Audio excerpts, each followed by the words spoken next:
चलो, तो Young's double slit experiment कर रहे हैं, इसको शॉर्ट में YDAC में क्या क्या देखा हमने। लाइट सोर्स आ रहा है, ये रेज आ रहे हैं वेव फ्रंट से, ये ठीक है। जो सॉलिड लाइन है दैट इज अ मैक्सिमा, मतलब पर साइकिल का क्रेस्ट है। और जो डॉटेड लाइन दिख रहा है दैट इज मिनिमा, मतलब ये ट्रफ है, ठीक है। यहाँ पे एम्पलीट्यूड जो है मिनिमा भी नहीं, ये जीरो है बेसिकली, मतलब इंटेंसिटी मिनिमम। ये ऐसे है देखो, यहाँ पे सॉलिड ये ऐसे, और फिर ये जीरो। तो यहाँ पे हो गया ये जीरो इंटेंसिटी, ये हो गया आपका मैक्सिमम इंटेंसिटी, फिर से जीरो इंटेंसिटी के बाद जो नेगेटिव साइड में आएगा वहां पे फिर से क्या, मैक्सिमम इंटेंसिटी, बट उल्टे साइकिल का। आया समझ में। तो ये डॉटेड लाइन वाले जो है वो जीरो वाले है, जीरो इंटेंसिटी, मतलब मीन पोजीशन में जहाँ पे है। और जो सॉलिड लाइन है वो या तो मैक्स या तो मीन, ठीक है। अब ये रेज आ रहे हैं, यहाँ पे दो स्लिट्स है, S1 एंड S2, इनके बीच का डिस्टेंस क्या बोला मैंने, स्मॉल d है। और ये स्लिट से लेके यहाँ तक का डिस्टेंस है कैपिटल D, ठीक है। अब ध्यान से ये वाला पैटर्न देखो क्या हो रहा है। S1 S2 दोनों हाइगेंस प्रिंसिपल के हिसाब से वेव फ्रंट में दो पॉइंट्स है, तो दोनों अपने अपने सोर्स की तरह स्टार्ट हो जाते हैं बिहेव करना, ठीक है। तो यहाँ से स्फेरिकल वेव फ्रंट निकलने लगता है। अब ये देखो, S1 से स्फेरिकल वेव फ्रंट निकला, एक मैक्समिन, एक जीरो, एक मैक्समिन, एक जीरो, एक मैक्समिन, एक जीरो, एक मैक्समिन, एक जीरो, ऐसे करके निकल रहा है पूरा। ये पूरा ऐसे करके निकल रहा है, ठीक है। सिमिलरली S2 से भी ऐसे ही निकल रहा है। S2 से यहाँ पे थोड़ा कम दिख रहा है, देखो दिख रहा है ना, स्काई ब्लू कलर का निकल रहा है, दिख रहा है। हाँ, दिख रहा है। तो ये एक मैक्समिन, एक जीरो डॉटेड, एक मैक्समिन, एक जीरो, एक मैक्समिन, एक जीरो, ऐसे करके निकल रहा है, ठीक है। अब क्या हो रहा है देखो, जहां पे भी आ, जो जीरो वाले लाइंस है, कैसे बताओ। अब जहां पे भी आपका ऐसे इंटरफेरेंस होगा, एक वेव का मैक्स और दूसरे वेव का मिन, वहां पे इंटेंसिटी क्या हो जाएगा, जीरो हो जाएगा, है ना। तो यहाँ पे एक सॉलिड लाइन और एक डॉटेड लाइन जहां पे भी कट रहा है, ये देखो, एक सॉलिड लाइन, कोई भी रैंडम लाइन लेते हैं, इसका सॉलिड लाइन और इसका डॉटेड लाइन, ये देखो, दोनों जहां पे भी कट रहे हैं वहां पे पॉइंट्स लगा लिए।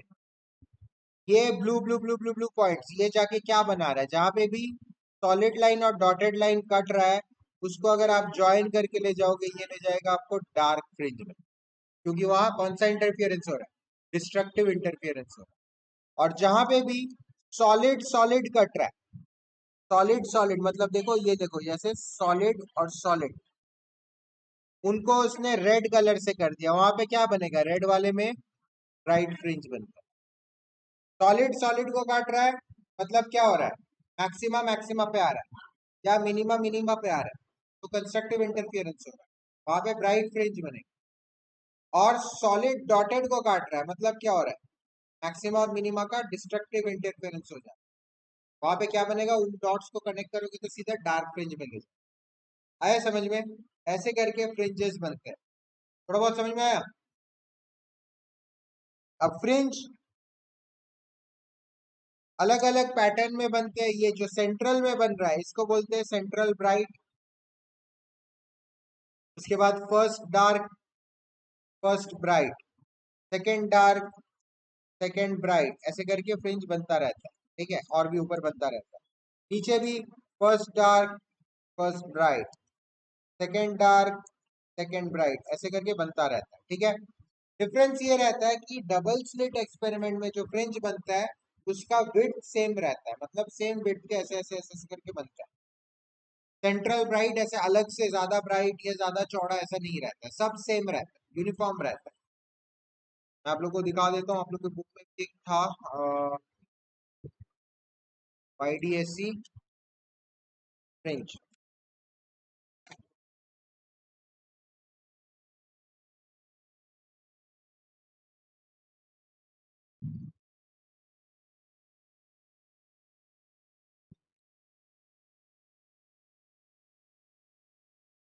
ये ऐसे टाइप का सोडियम लाइट वाला जो दिख रहा है ऐसे टाइप का, देखो विड्थ अलग अलग नहीं है, विड्थ सेम ही है, ठीक है।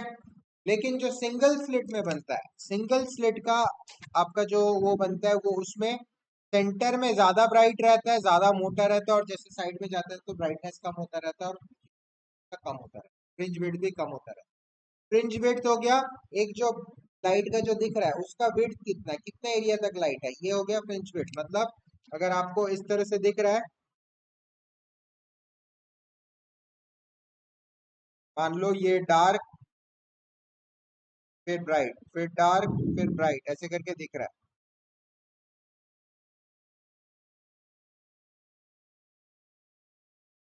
ठीक है। ये हो गया आपका फ्रिंज विड्थ। ये भी हो गया आपका फ्रिंज विड्थ। ये हो गया आपका सेंट्रल मैक्सिमा। ये सिंगल स्लिट में दिखता है, डबल स्लिट में अलग से कुछ नहीं दिखता। सिंगल स्लिट में ये ब्राइट भी रहता है और मोटा भी रहता है, ठीक है। और फ्रिंज विड्थ हो गया, और इसका जो डिस्टेंस है, ये डिस्टेंस भी हम लोग कैलकुलेट करेंगे फ्रॉम द सेंट्रल लाइन, ठीक है। वाई से डिनोट करते हैं इस डिस्टेंस। बट हाँ, ये ऐसे नहीं दिखेगा आपको, वर्टिकल में दिखेगा कि हम लोग जो एक्सपेरिमेंट कर रहे हैं उसमें वर्टिकल ऐसे बनेगा, ठीक है। जो फ्रिंजेस है उस तरह से बनेगा। चलो तो वापस चलते हैं मॉड्यूल में।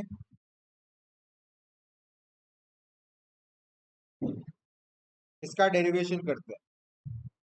चलो तो हम लोग कर रहे हैं derive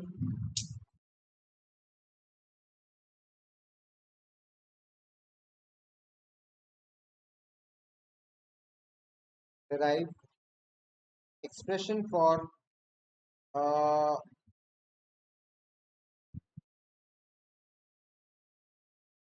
linear position and fringe width, नहीं लीनियर पोजिशन ही करते, डिराइव एक्सप्रेशन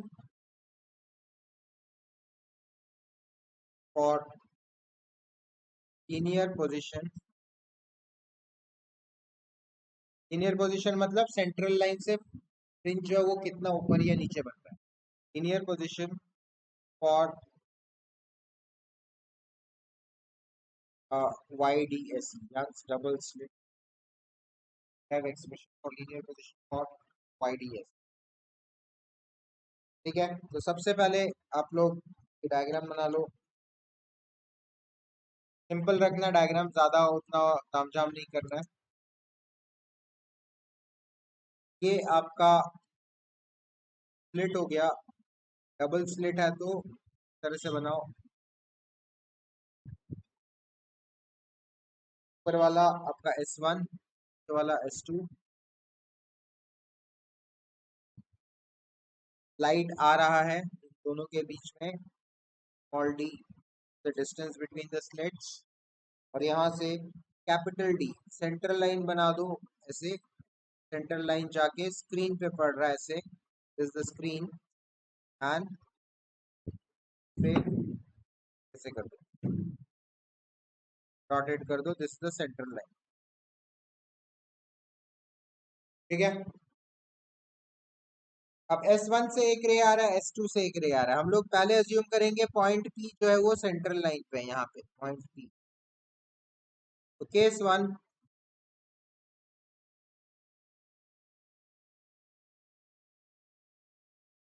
अच्छा ये डिस्टेंस जो है स्लिट और स्क्रीन के बीच में, दिस इज कैपिटल D। और ये अज्यूम कर रहे हैं कि हम लोग capital D is much much greater than small d। Small d आसपास है, स्मॉल d हार्डली दूर ऐसे, लेकिन स्क्रीन काफी दूर है स्लिट से। अरे समझ में, ये अज्यूम करके चल रहे capital D is much much greater than small D. Case one, case one हम लेंगे कि at point P on central line, हम लोग एज्यूम कर रहे हैं पॉइंट पी जो है वो सेंट्रल लाइन पे है। सेंट्रल लाइन क्या हो गया, ये डॉटेड लाइन जो है सेंट्रल लाइन में है। तो एस वन पी लाइट कहाँ से आ रहा है, एस वन से निकल के पी तक आ रहा है, तो ये हो गया एस वन, ठीक है। और लाइट एस टू से भी निकल के पी तक आ रहा है, तो ये हो गया एस टू पी। अगर सेंट्रल लाइन पे है, this means S one P equal to S two होगा, क्योंकि आइसोसेलेस ट्रायंगल हो जाएगा, है ना। इसका मतलब क्या हो गया, this implies S one P minus S two P कितना हो गया, जीरो हो गया। और एस वन पी क्या है, path travelled by light from slit one, and S two P क्या है, path travelled by light from S two. तो इन दोनों का डिफरेंस क्या हो जाएगा, पाथ डिफरेंस हो जाएगा। तो therefore path difference delta x, S one P minus S two P क्या हो गया, delta x is equal to zero. अच्छा, when delta x is zero, तो तब क्या होता है, कंस्ट्रक्टिव इंटरफेरेंस या डिस्ट्रक्टिव इंटरफेरेंस। कल मैंने लिखा है, देखो जो सी आई और डी आई के मैं प्रॉपर्टीज लिखा है उसमें लिखा है मैंने, डेल्टा एक्स जब जीरो होता है तब क्या होता है, सी आई या डी आई।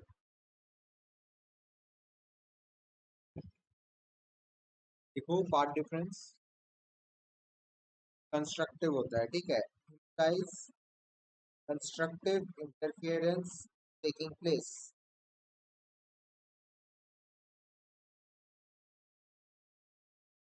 तो हम लोग को क्या पता चला, सेंट्रल फ्रिंज जो रहेगा, जो सेंट्रल लाइन पे जो फ्रिंज बनेगा, simply fringe on central line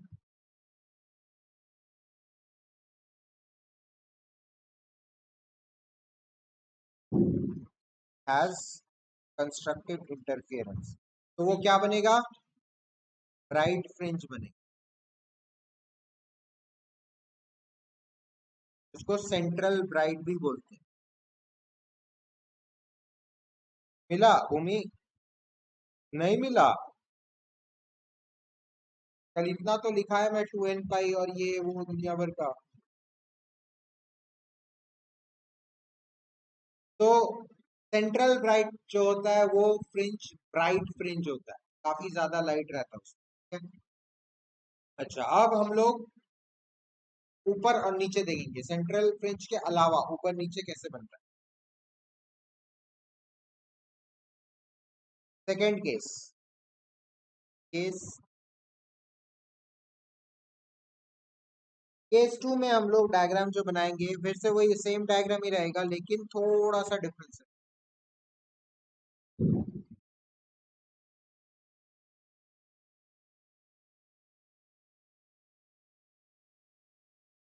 देखना, चलो नेक्स्ट केस टू।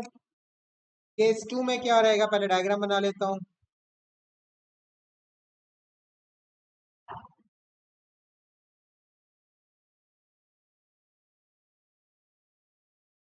ये हो गया एस वन, ये हो गया एस टू, ये हो गया सेंट्रल लाइन, ये हो गया स्क्रीन, ये हो गया डी, स्मॉल डी, और ये हो गया कैपिटल डी। पूरा डायग्राम सेम, बट अब पॉइंट पी को हम सेंट्रल लाइन में नहीं लेंगे, सेंट्रल लाइन के अलावा कहीं लेंगे। तो हम अज्यूम करते हैं कि पॉइंट पी जो है यहाँ पे कोई रैंडम पॉइंट है, पॉइंट पी, ठीक है। और ये पॉइंट पी का जो लीनियर लोकेशन है, हम लोग ये डेरिवेशन क्या कर रहे हैं, लीनियर पोजीशन है ना, तो लीनियर पोजीशन जो है दैट इज वाई। तो हम लोग को वाई के लिए एक्सप्रेशन फाइंड करना है। वाई क्या हो गया, सेंट्रल लाइन से पॉइंट पी का कितना दूरी है, वाई के लिए हम लोग पहले लीनियर पोजीशन के लिए फाइंड करने वाले हैं। अब यहाँ तक लाइट कैसे जाएगा, S1 से जो लाइट ऐसे निकलेगा वो जाएगा, और S2 से जो लाइट ऐसे निकलेगा वो जाएगा। अब ये आइसोसेलेस ट्रायंगल नहीं है, ये स्केलीन ट्रायंगल होगा, है ना, दोनों साइड में डिफरेंस है। S2P जो है उसका लेंथ बड़ा है, S1P का लेंथ छोटा है, तो कुछ पार्ट डिफरेंस आ जाएगा दोनों लाइट में, है ना। तो उस चीज को हम लोग निकालेंगे। अब यहाँ पे कुछ कंस्ट्रक्शन करना पड़ेगा ताकि हम लोग S1P और S2P का डिफरेंस निकाल सकें। इस पोजीशन को नाम दे दो आप O, जो बीच वाला पोजीशन है, और यहां से आप एक परपेंडिकुलर बना दो। मैं ब्लू ब्लू कलर से बना रहा हूं,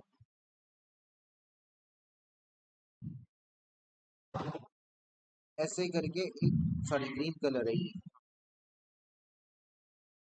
ऐसे एक परपेंडिकुलर बना, ठीक है।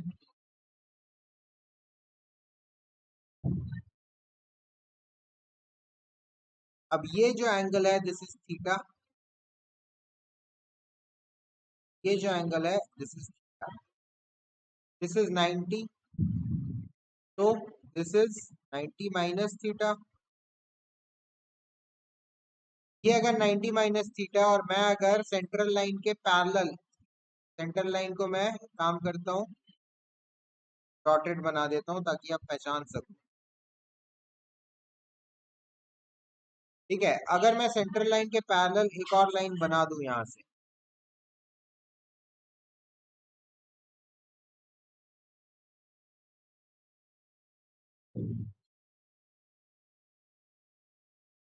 तो ये थीटा है, ये 90 है, ये 90 माइनस थीटा है, ये टोटल कितना 90 है, तो ये कितना हो जाएगा, ये भी 90, ये भी थीटा हो जाएगा,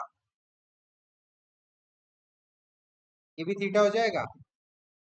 ये समझ में आया कि नहीं, होगा ना। तो ये एंगल भी आपका थीटा हो गया। अब इस ट्रायंगल को थोड़ा सा पास लेके आते हैं, इधर साइड लेके आते हैं, सिर्फ इस ट्रायंगल को देखो। ये ट्रायंगल क्या हो गया, एक साइड इसका हो गया D,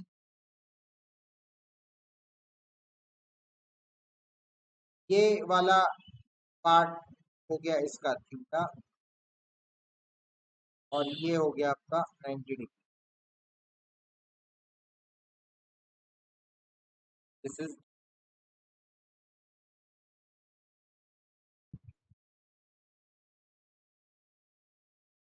S2, this is S1, and ये पॉइंट मैं x मार्क कर लेता हूँ, ठीक है, दिस पॉइंट इज x, तो दिस इज x। उसी ट्रायंगल को मैंने यहाँ पे रेप्लिकेट कर दिया। पाथ डिफरेंस क्या हो गया, S1P और S2P के बीच में कितना डिफरेंस आएगा। मैंने अगर ये 90 डिग्री बनाया है और ये बहुत दूर है ना, क्या ये जो स्क्रीन बहुत दूर है, तो मैं बोल सकता हूँ S1P is equal to XP, बोल सकता हूँ। ये बहुत दूर है, ये इतना पास है करके आपको थोड़ा डिफरेंस दिख रहा है, बट वैसे मैं बोल सकता हूँ S1P मतलब ये इक्वल टू XP, बोल सकता हूँ, है ना। तो दोनों के बीच में डिफरेंस क्या हो गया, अगर मैं S1P और S2P का लेंथ देखूं, कितना डिफरेंस आ गया, S2X ये आ गया, इतना डिफरेंस आ गया दोनों पाथ के बीच में। तो यही हो जाएगा डेल्टा एक्स, पाथ डिफरेंस, दोनों पाथ के बीच में डिफरेंस, ठीक है। तो एक्स, S2X ये हो गया मेरा डेल्टा एक्स, ये हो गया मेरा डेल्टा एक्स, मतलब पाथ डिफरेंस। अब डेल्टा एक्स क्या होगा, सोच के बताओ।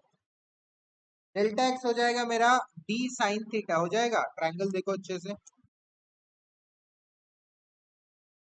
डी हाइपोटेनस है, थीटा के ऑपोजिट है, तो डी साइन थीटा हो जाएगा डेल्टा एक्स, है ना। चलो तो अब इसका डेरिवेशन लिखना शुरू करते हैं। डायग्राम ये हो गया, मैं अपना डेरिवेशन लिखता हूँ।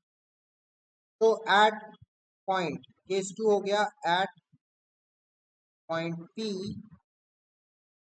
Away from the central line, away from the central,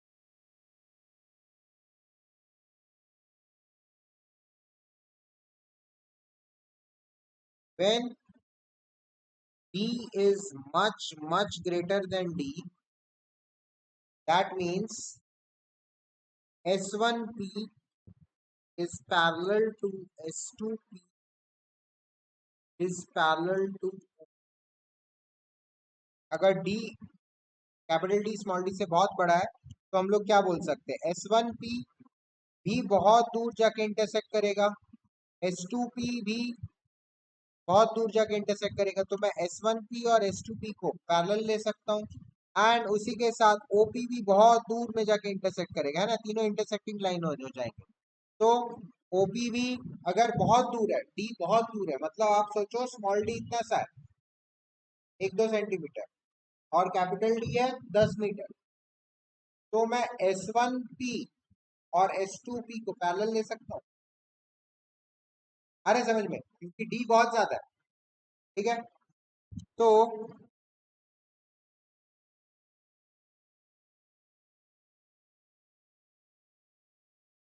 अगर S1P S2P and OP parallel है, इसका मतलब पाथ डिफरेंस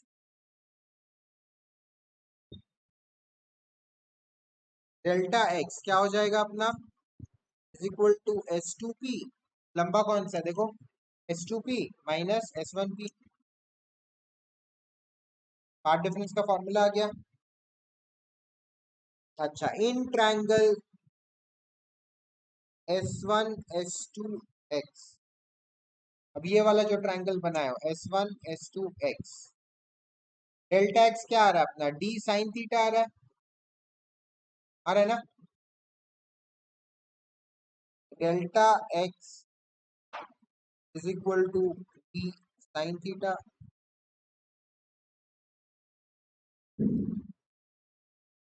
अब for bright fringes, for bright fringe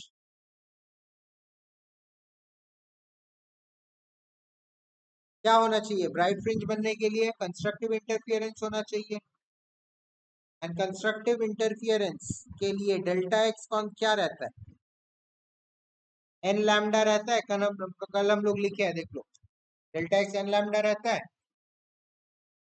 ठीक है।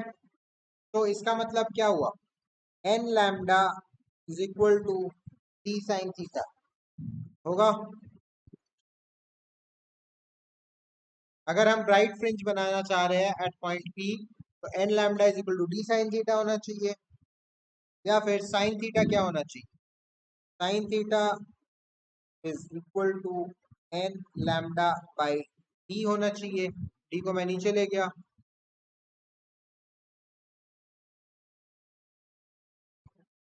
अब when d is much greater than d, का मतलब theta is very small, small angle ही होगा। जब स्क्रीन का डिस्टेंस बहुत ज्यादा है एज कम्पेयर टू स्लिट के बीच का डिस्टेंस, तो थीटा बहुत स्मॉल एंगल होगा। स्मॉल एंगल के लिए क्या होता है, sine theta is equal to theta हो जाता है, तो sine theta equal to theta, और थीटा इज इक्वल टू क्या होता है, tan थीटा हो जाता है स्मॉल एंगल के लिए, साइन थीटा भी थीटा होता है, tan थीटा भी थीटा होता है, तो साइन थीटा और tan थीटा इक्वल हो गया। इसका मतलब हम लोग क्या लिख सकते हैं, यहाँ पे साइन थीटा के जगह मैं tan थीटा लिख सकता हूँ, मैं लिख लिया tan theta is equal to n lambda by, ठीक है, एन लैम्डा बाई डी, यहाँ पे बस साइन थीटा की जगह मैंने थीटा दे दिया क्योंकि थीटा इज वेरी स्मॉल। अब tan थीटा क्या है, from the diagram, from diagram tan theta क्या है देखो,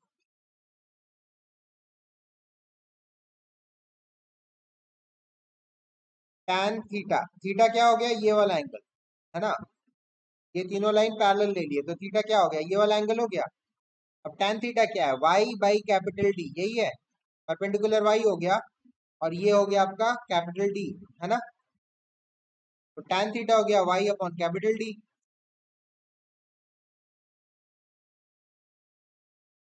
y अपॉन कैपिटल डी, दोनों को इक्वेट कर देता है, तो implies capital sorry y upon capital D is equal to, यहाँ पे लिख लो equating y upon capital D is equal to n lambda by small d हुआ। या फिर का मतलब है d को ऊपर ले जाओ, y इज equal to n lambda capital D by small d। ये हो गया आपका linear position of bright fringe. इसको वाई एन बी लिख लो। वाई एन बी मतलब y nth fringe, nth bright fringe मतलब ये हो गया linear position of nth bright fringe, इसलिए मैंने एन बी कर दिया। ठीक है,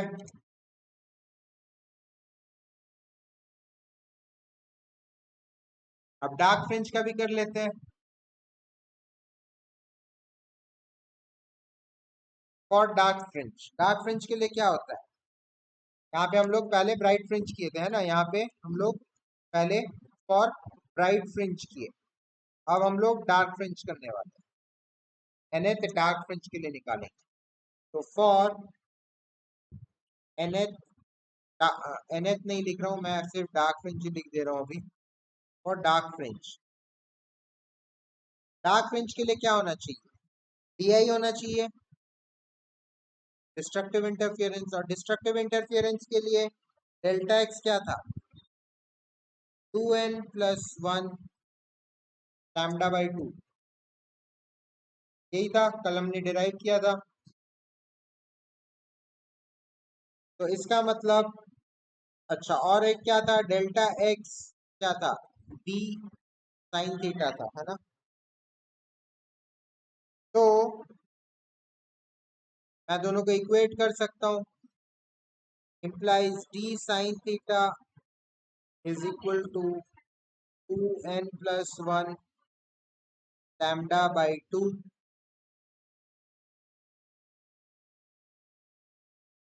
इससे क्या आ जाएगा, मेरा साइन थीटा आ जाएगा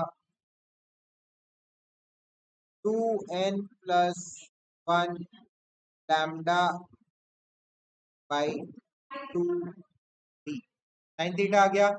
अब वही, क्योंकि पैरेलल है तो sine theta is equal to tan theta, same ही चीज है, इसलिए मैं एक ही लाइन में लिख दिया। ठीक है, यहाँ पे लिख दो फॉर स्मॉल एंगल।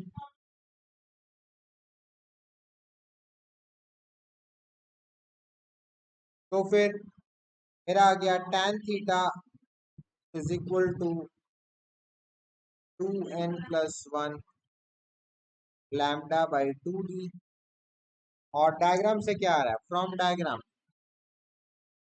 डायग्राम फिर से tan theta equal to y by capital D, मैंने आपको डायग्राम में दिखाया था।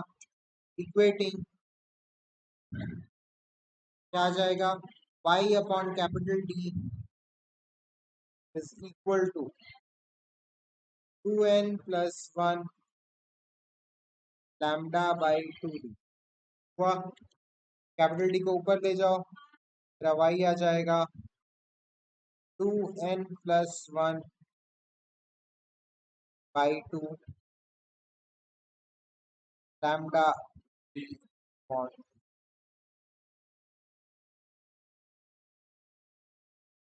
ये क्या हो जाएगा, एन डी। एन डी मतलब where y and d is linear position of nth dark fringe। आया क्या समझ में,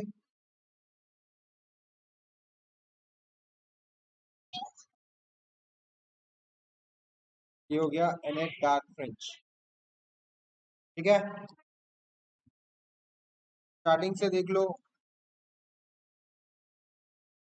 सिमिलर ही है दोनों डेरिवेशन। देखो, सबसे पहले डायग्राम बनाया आपने, तीनों को पैरेलल कर दिया, delta x D sine theta आ गया, ये वाला ट्रायंगल बना लेना, बहुत इंपॉर्टेंट है, डायग्राम ध्यान से बना लेना। ठीक है, ये केस 2 है। उसके बाद फिर आपने for bright fringe delta x n lambda कर दिया, डी साइन थीटा को इक्वेट किया, और फिर साइन थीटा को tan थीटा करके y बाई डी कर दिया और उसको इक्वेट किया तो y एन बी आ गया, n lambda capital D by D. Dark fringe के लिए delta x two N plus one lambda by two कर दिया, डी साइन थीटा के साथ इक्वेट कर दिया, साइन थीटा को tan थीटा कर दिया, tan थीटा को y बाई डी ले लिया, y बाई डी आ गया ये, और y एन डी आ गया two N plus one by two lambda capital D by D. तो linear position of nth bright and linear position of nth dark दोनों आ गया। ठीक है क्या? ओके ओके ठीक है, इसको मैं रिकॉर्डिंग को खत्म करता हूँ। मैं स्टार्टिंग से दिखाई देता हूँ एक बार, है ना? थोड़ा रुक जाओ, मैं स्टार्टिंग से पूरा एक बार स्क्रॉल कर देता हूँ ताकि रिकॉर्ड हो जाए ये, और उसके बाद फिर मैं डायग्राम दिखा दूंगा आपको। देख लो, काफी लंबा डेरिवेशन।